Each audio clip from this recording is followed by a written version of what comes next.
Here's what we're gonna do. Just like that. Let's grow a pumpkin to talk about. Pumpkin to talk about. Backyard of your house. Pumpkin to talk about. Growing Brussels sprouts.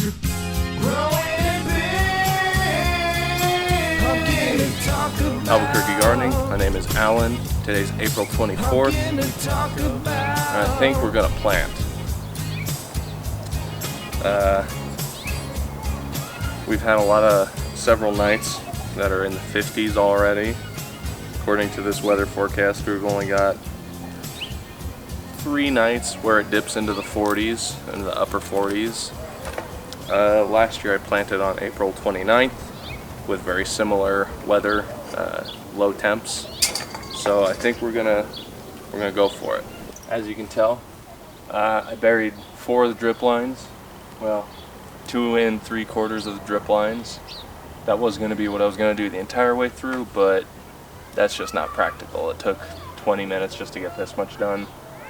But yeah, let's try to find a hole between these lines and we'll start digging.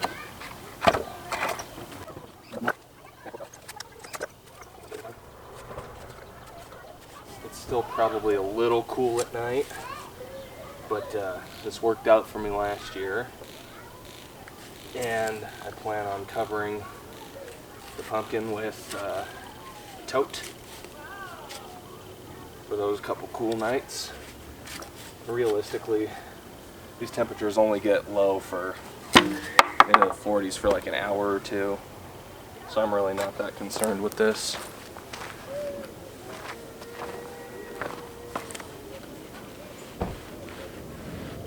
Nice little planting sized hole there. This is the 2083 Bledsoe. The better of the 2 that I planted. It's a little further along than the other one is. So I'll just do this. We got a nice little root. Looks alright to me. Got our first true leaf. Oh, I should have oriented this better. Okay, first true leaf is this one, so we want to plant this one heading towards where we want it to go.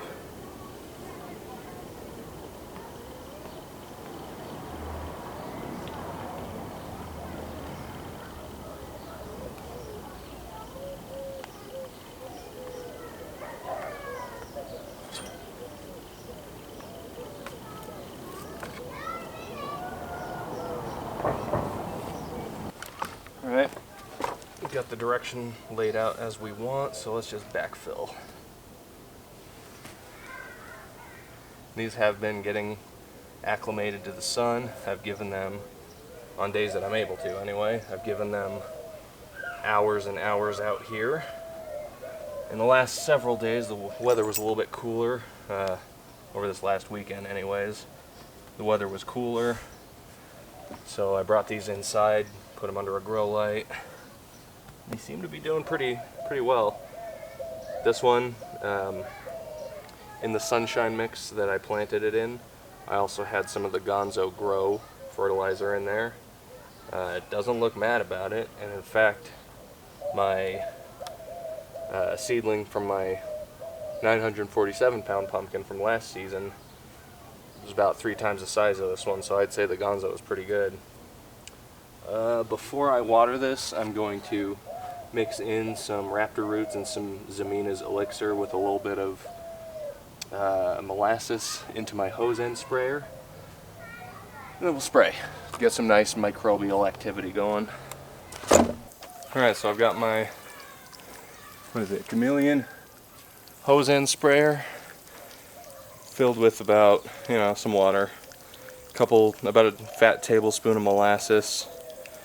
About a milliliter of Zamina's elixir, a little more than a milliliter or 2 of raptor roots, and some seaweed. Going heavy on the Gonzo.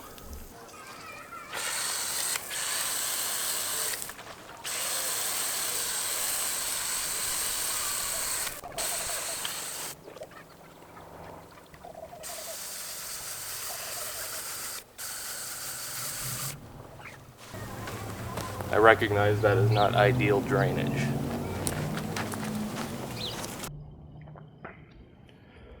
Alright, it's nighttime, first night out here.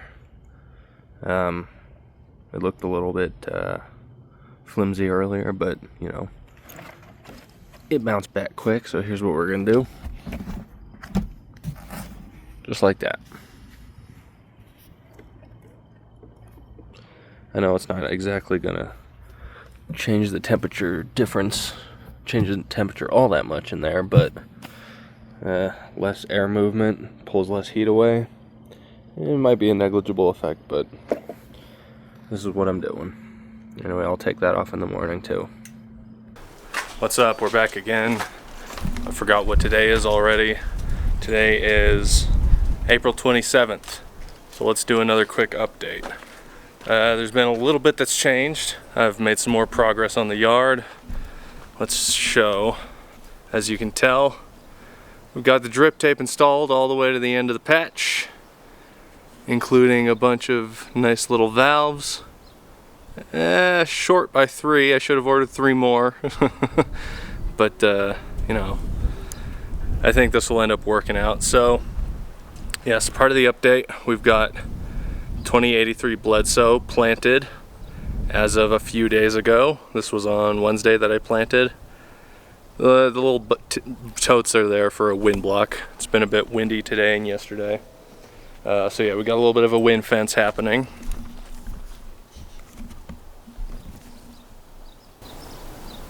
Looks pretty good. You know, I'm not mad about this. Got planted out probably 4 days earlier than last year. I'm not mad about that. I have the first 2.5 or so lines of drip tape fully buried, and you can tell the watering spots.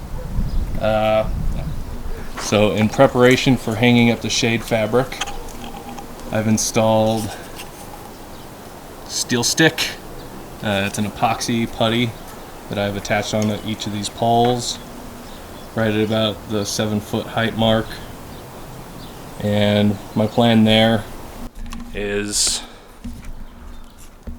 I will basically run line from each of these cables on the perimeter, and then I'll run a line off of this one all the way to the middle here of that paragola, I guess, whatever you want to call it.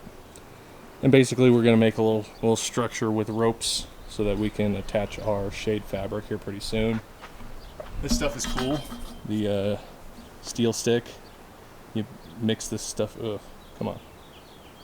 You mix this stuff together, the putty turns kind of a dark color. You attach it onto the pole and it hardens and cures within half an hour or something like that. We've made some more upgrades. We had to do some serious updates on the watering system because there were old hoses that were splitting from too high of pressure. Excuse me, Bo, I gotta close this. Yeah, hoses were splitting from too high of water pressure. So here's what I've done. I removed the splitter that came off of the original spigot. The original spigot also leaked, so that was replaced. I got one of these short little connector bits because with the splitter running directly off of that, I was running low on room to work with, so got one of these short little things, hooked up one of the heavy-duty brass splitters. Right there is a 25 psi pressure reducer on the left side, runs to the black hose. We do not have one on the green hose. That is my hand watering hose for the watering gun. And so yeah, the pressure reducer here reduces the pressure from probably like 80 psi coming out of the spigot to 25. The black hose runs from the front over to here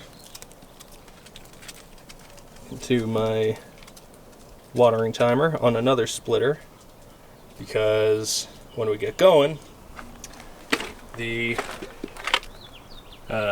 water line will be on all the time. And off of the right side we have the timer, which feeds the drip tape pump to the pumpkin patch, and the left side is open so that we'll have a hookup for our mist system. That'll also have its own timer and pressure reducer on there. And we've got brand new hose which the pressure will not be too high.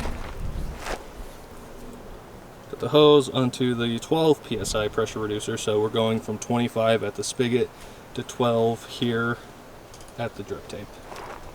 I think what I'm going to end up doing is planting my other 2083 Bledsoe seed right around there, and then along with this one down there, I'll let both of them grow.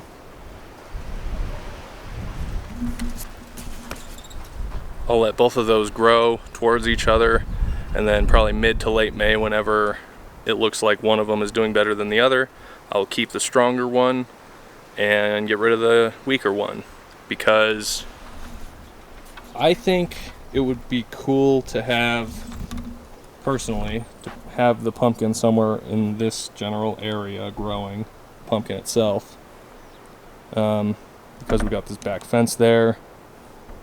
If we have a pumpkin growing over here, it would probably be easier to harvest with another crane if we go that route. Just have a crane park on the other side of this wall, that would be easy. Street access.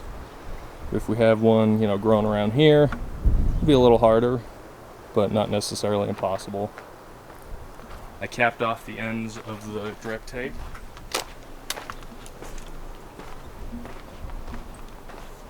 We're all capped off. And it turns out the issue I was having with the first line of emitters not really emitting seemed to be that I didn't flush the lines, but I tried that, replaced all these ones, flushed the lines out before actually closing anything up, and still on some of them the first row isn't really dripping. That's okay, because there seems to be dripping coming out of where the lines are hooked into the main line. So that's basically the update I have for right now. Oof. Man, I gotta finish cleaning this backyard up so I don't trip and hurt myself. Yeah, Albuquerque gardening. If you like this video, please give it a thumbs up.